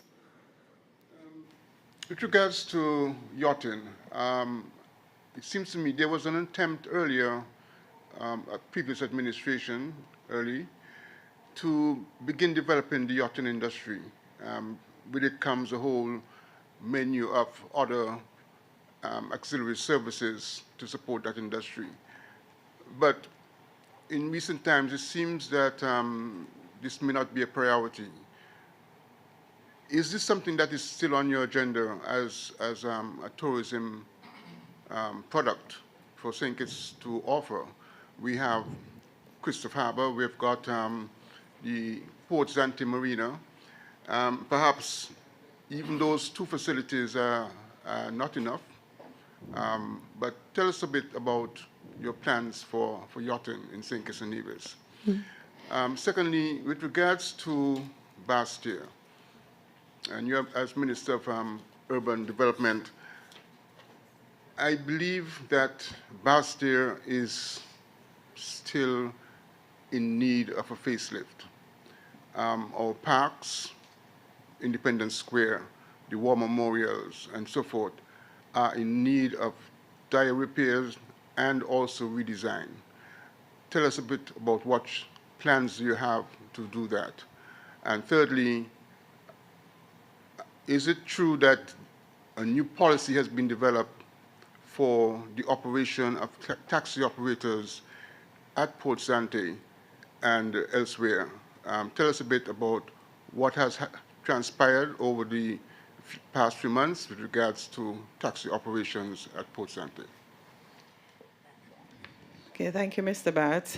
As it relates to the yachting industry and as you said, the previous plans of the former administration in terms of rolling that out. So in the ministry, we work on the product. We create the product. The St. Kitts Tourism Authority sells and promotes the product. When I became the minister, I realized, and the CEO and the deputy CEO would tell you that, they were being encouraged to sell a product that had not yet been developed. And those are not their words, so nobody go and cuss them. That's me summarizing it. They were going to be selling a product that the ministry had not finalized and put the infrastructure in place for. It means that we had to finalize our work on that part of the product, engage stakeholders, partners, to make sure that when it's rolled out, we're ready. We had numerous complaints from yachts, different persons with their yachts who came in and said, this is the worst place to be coming because it's just too much of red tape. You had to go here, you had to go there, you had to go around the world before they could actually, dock or berth. We do have a yacht committee in place. They meet, I think it's once a month. It comprises of government agencies, private stakeholders, and other NGOs, of course. They meet regularly, and we are working towards creating the products before the Tourism Authority goes and sell it. We don't want to be bringing people to the destination when we are not ready to accommodate them. With a number of things, for example, do we have the resources like our lifeguards? Do we have that? Is customs ready? Do we have the system in place to accommodate it? And we found that we didn't. So it is also a part of the Venture Deeper brand, but when I asked the CEO, why aren't we selling it? He said, we don't think we're quite ready. So we're in discussions locally as well as with our partners. When we had a conference, we met with our friends from Anguilla who want to create a hub between St. Kitts, Anguilla, St. Martin, and Antigua. But are we ready as a destination to welcome them? We are not quite there yet. So it's not that we've forgotten about it. We are working on rolling it out. Once we are finished with it in the ministry and all the other ministries that have to work with us, Inland Revenue, SCASPA, Immigration, all the other agencies, you would see it being rolled out. In terms of Bastille and the overall cleanup of Bastille, it's something that we've realized. And prior to the creation of the Sustainable Island State Agenda, and you would see me refer to it all the time because it covers every single facet. But prior to that, even though we have a mandate for Port Zante, and that's the ministry when I say we, our mandate rests with the development of Port Zante. The square and all the other areas, they're called prescribed spaces that come under the act, prescribed areas that we manage for the purposes of tourism. But those areas naturally fell under, what is the department? Sustainable development. Now that we have a plan where we're all going to be working together to transition into the sustainable island state, we are much clearer on what our roles are. So yes, we appreciate that Bastille needs to be cleaned up. When we had our interagency meeting last week, we spoke about the clock in Bastille, making it look nicer. It's rotting from within. It is under the management of the National Museum. We can't just get up and paint it or repair it. But we're in discussions with them. We have teams out on the southeast, our partners from Park Hyatt and Christoph Harbour. They're going to be joining in the efforts for the Southeast. Frigate Bay Development Corporation is going to be doing the work in Frigate Bay. On my way here, I saw them actually working. We were delayed because of the rain. And we have the teams in Bastille doing the overall cleanup. So. Thank you, Minister. We had the policy for taxi operations. Right. And Mr. Matthew, who is one of the presidents, can tell you that we had extensive consultations with UDC, the taxi presidents, and the ministry on this. There is no policy for the operation at Port Zante as yet. We have not finalized the consultations. We need to do some more before we actually put a policy in place. What is in place, though, is UDC has announced that taxi operators can park there up until 7 o'clock at night at the space that they have provided for them. Mr. Matthew would want me to say, for the record, that he was not in agreement. He wanted it to be up until 11 o'clock in the night, and UDC was not in a position, of course, to accommodate that. We thought we were being more than reasonable. Of course, if we are to accommodate them, we're going to have to invest in more security to patrol, secure the safety of the vehicles there, make sure the space is always tidy, and we don't have those resources at the moment. So the policy was arrived at. The other two presidents were in agreement that up to 7 o'clock is a reasonable time to allow the taximen to have their vehicles parked on UDC. There's still the parking space in the circus. There's no limitation on how long you can be there for. So they still have the parking space in the airports, at the circus. But the policy is up until 7. As it relates to the operations, nothing. We are going to be operating practically the same as we did last season until we can finalize the policy, which we are hoping to have implemented for the start of the next season or possibly at the end of this season. Thank you, Minister.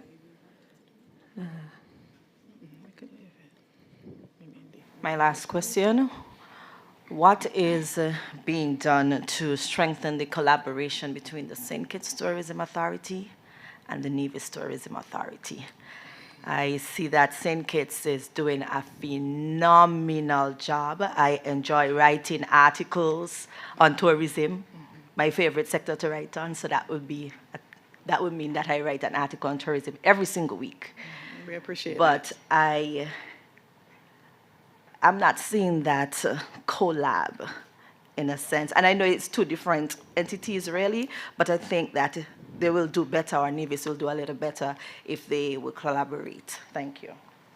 Thank you for that, that question. Mr. Thompson?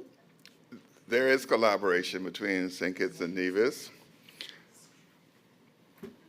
I am not the CEO of the Nevis Tourism Authority, so I cannot dictate their budgets or what they can collaborate with. But they were with us in the Northeast when we did the road show. They'll also be joining with us in the UK on the UK road show. So where there are opportunities for us to collaborate, we certainly do. Thank you, Mr. Thompson.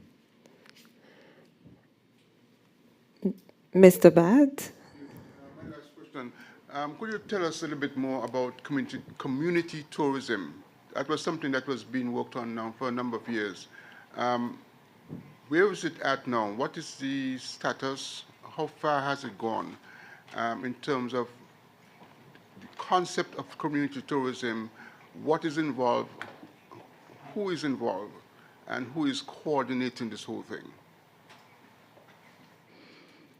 Okay, so the Ministry of Tourism, we have a projects unit, and we have several community tourism officers. The objective for community tourism is to take visitors, just as the Venture Deeper campaign says, to get them to immerse themselves into our communities. So they can go eat what we eat, see how we live, experience how the locals generally live. What has come out of that is a number of our local artisans as well. So I don't know if you know of Wax Memories, Yafine, and all the other local artisans who actually work from within their homes, within the communities. The intention is to get our visitors to go into the communities and patronize, learn the skills, as opposed to, just staying on the beaches. We want to promote the historical and cultural impacts of the different communities. For example, Sandy Point. For Tourism Month, we're going to be doing a tour and a lime in Sandy Point called Historic Sandy Point. Sandy Point is rich with history. Rich, rich, rich. And I want to encourage all of you to support that initiative for Tourism Month. Similarly, St. Paul's, rich with history. We don't want to just have them in the books, but we want them to go to see the well where Fanny her name was, who they said throw her husband down in it after he threw her in. You see me, guy, good? Well, they'll go to the well and they'll get the story. They'll go to Sandy Point and they'll see where we had the leprosy home, how it was a fort. They can go into Parsons, they can go into Deep Bay, get the stories down there. I mean, our communities are rich with history. And so we are encouraging and working with our stakeholders in the communities to build it out. One of the pillars in Venture Deeper is our history, our heritage, our culture.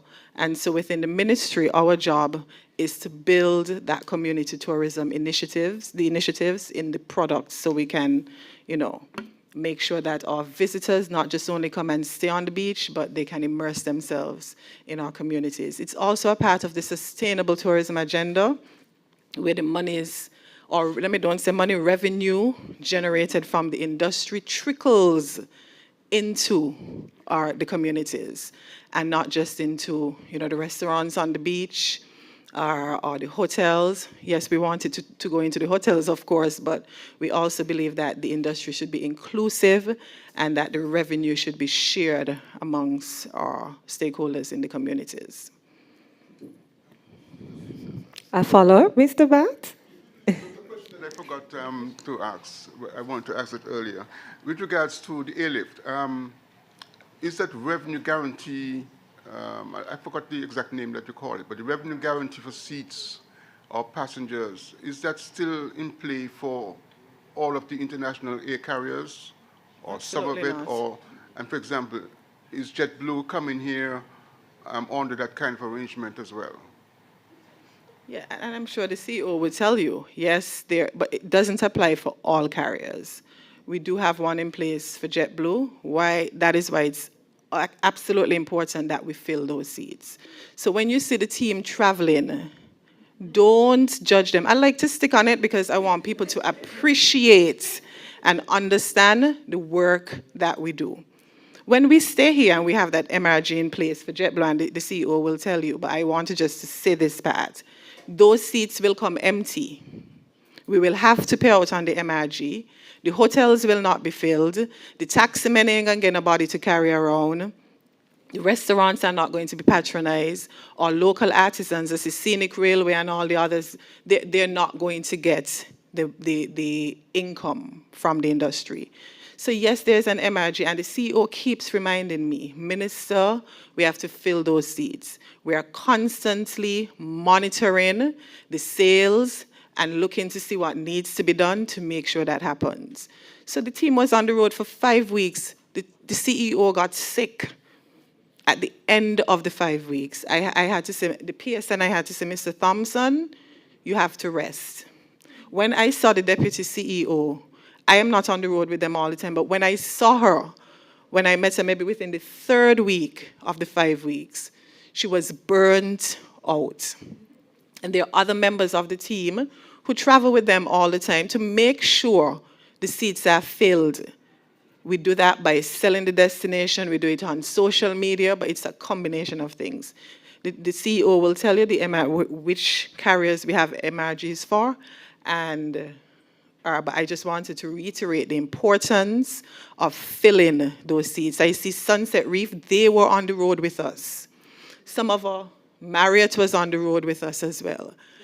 Belmont was on the road with us. So tell them that we're not on a vacation. Tell them you had to pack up from one space and run to a next. Tell them of the overwhelming acceptance and how people, accepted us when we were selling the destination. People were pleased with what we were selling. So I need to say those things because we can't allow certain things to be circulating in the media without addressing it. Not that it bothers me, honestly. And maybe I shouldn't say that. I see Mr. Bat watching me like, really. But I just couldn't leave it, unaddressed. The teams continue to work hard. They're doing an excellent job, and I just want to take this opportunity to commend them. Mr. Thompson, do you have anything to add? Oh, Gillian. Hi, Gillian Cook, Belmont Management, Belmont Resorts, Kitishan Hill. You spoke about the tourism education program. Is there a timeline to start? Was it going to the primary school, go right up to high school? What's the plan? Thank you for the question. We are still in the finalization phase of it with the Ministry of Tourism, with the Ministry of Education, forgive me. I can say definitively, though, by the start of the next school year, we should be ready to roll it out fully. And yes, we intend to have the tourism education program throughout the entire academic life of a child. As we say, we need to underscore the importance and help to change and shift the culture. We believe that our people have minimized the importance of tourism, and perhaps because we're still babies in the industry. And so for us to create that culture shift, we have to start with the younger ones who will grow with it and take it beyond where we want it to be. And so once we start with kindergarten, it will progress throughout all the grades and forms in the school. I think CXC probably has tourism as a subject as well. I'm not sure if we offer it here, but that would be the intention for us to get to that point. And so the ministry is working continuously with the Ministry of Education because, I mean, it's as simple as instead of us coloring apples and oranges and grapes and what have you. We can color things that relate to our Kittitian heritage, that relates to tourism in the industry. Instead of counting sticks, you can encourage them to count something else, maybe the planes that are coming in, the cruise ships, what have you. And so we are still working it out. So thank you for that question. We really have to inculcate the importance of tourism into the minds of our people, and we really can't do it with the adults now. So we have to start there. And so this is not an overnight change. So I want you all to be patient with us. This will take some time to really shift the culture and the mindset of our people. Thank you. And we're not by any means knocking the education system, but we feel in the ministry that the program needs to be a little more structured. Those of you who have children would see a lot of times they come home with things I didn't even know. But in social studies, for example, they learn about Nevis and the sites in Nevis, my son had something with the catastrophes in St. Kitts. We had all the different heritage sites. They do it in social studies, but we just need to bring it into context. Not that the education system doesn't cater for it at all. They call it social studies or phonics or whatever they call it, science and all. I see them doing it, civics. But we think that in collaboration with the ministry, we can, structure a better program. There was a question online from somebody called Disil N. Hamilton.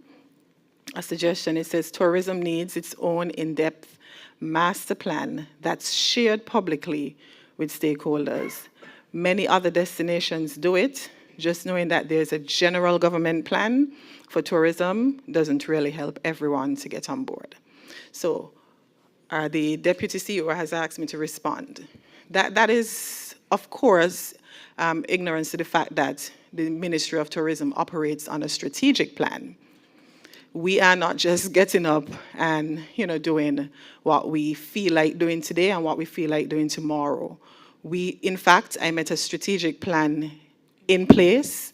It was outdated, and we've secured funding. Even though it was outdated, we found that some parts of it was still relevant, and so it's been implemented. However, the PS has secured, we've asked for the funding in the budget to update the strategic plan. But whilst I focus on the government's overall plan, is because the strategic plan within the ministry must be consistent with the government's overall agenda.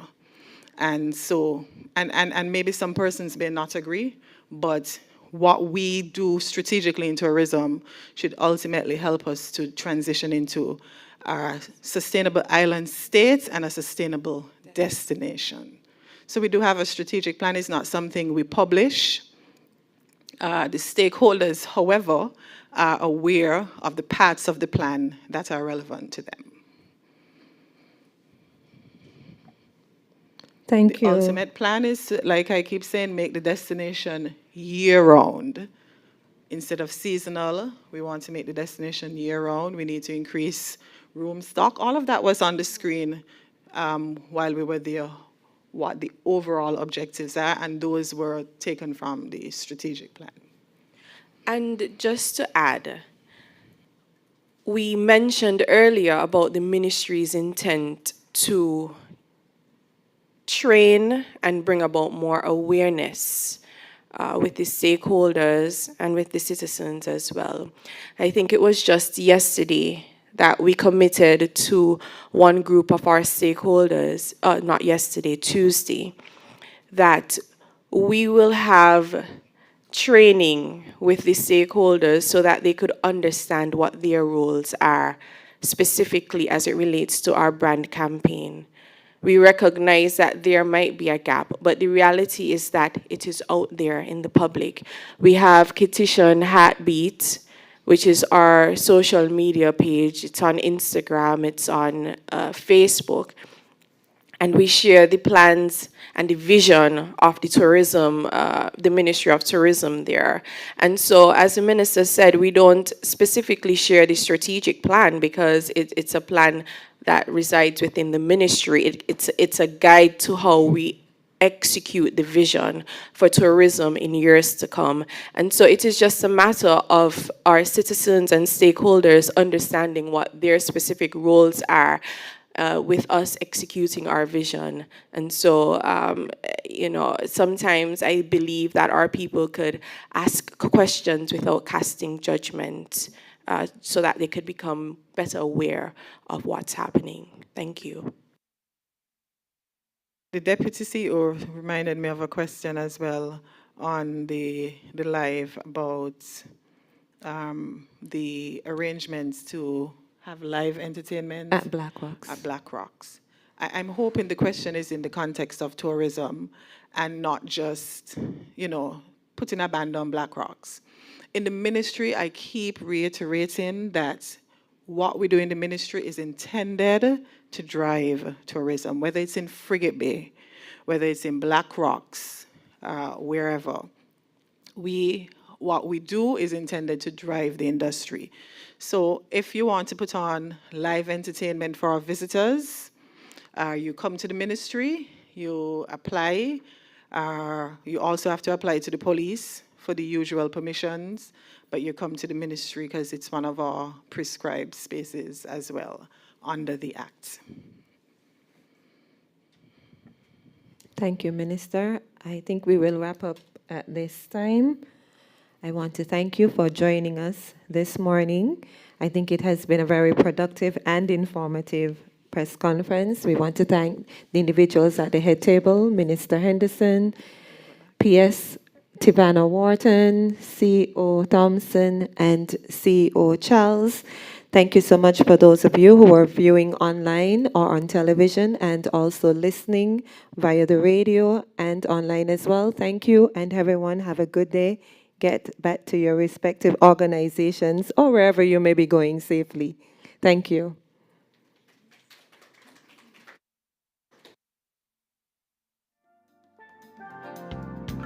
So those in the room, there are some refreshments on the